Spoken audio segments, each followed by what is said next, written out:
Is wearing this chef's hat going to improve my review in any way or add any humour to this video? Nope. Am I going to do it anyway? Hell yeah. After the mega blockbusters of Cowboys and Aliens and 2 Iron Man films, Iron Men? This is Jon Favreau's passion project in which he writes, directs and stars as the titular chef, a guy who's found himself in a bit of a creative slump. He's caught between wanting to make food he's actually passionate about and trying to keep his job under a money-conscious restaurant owner played really well by Dustin Hoffman. His priority is keeping the restaurant in business and serving food that's actually going to be eaten. Now, this is a character that could quite easily have been a bit of a caricature, but with Hoffman you're like, dude's get a point. Now, I wouldn't really consider this a spoiler seeing as how it's in the trailer, which admittedly gives far too much of the movie away, but Favreau's character then has a bit of a meltdown, loses his job and goes on a cross-country road trip in a food truck. What follows is a really nice, heartwarming story about a guy trying to do what he loves, connect with his son, and most importantly, make good food. And on the food, oh my god does this look good. This is pretty much just pornography for foodies and hungry people. I made a mistake of seeing this on an empty stomach and it was torture. There are so many close-ups and sequences of the most delicious looking food you've ever seen in your life being prepared and eaten every flipping 10 seconds.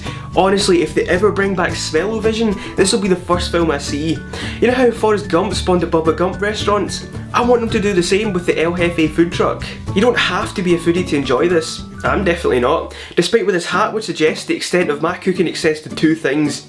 What kind of pizza do you want delivered, and how burnt do you want your toast? Take all the food and cooking sequences out of the equation and you're left with a really nice, sweet road trip movie. John Leguizamo,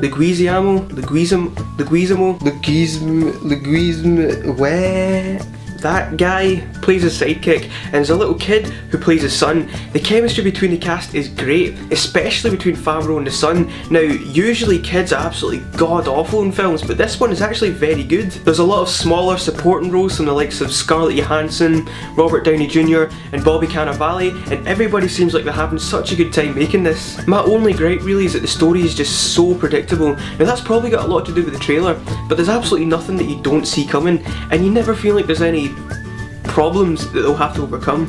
Apart from that, it's such an enjoyable film. Small, but not indie or art house. Just don't make the same mistake as me and see it on an empty stomach. I'm going to give it 4 popcorns. As soon as it's over, you're going to want to round up all your friends for a road trip and or cooking classes. It's got a lot of heart, it's so enjoyable, and you leave feeling happy. And isn't that the whole point of going to the cinema?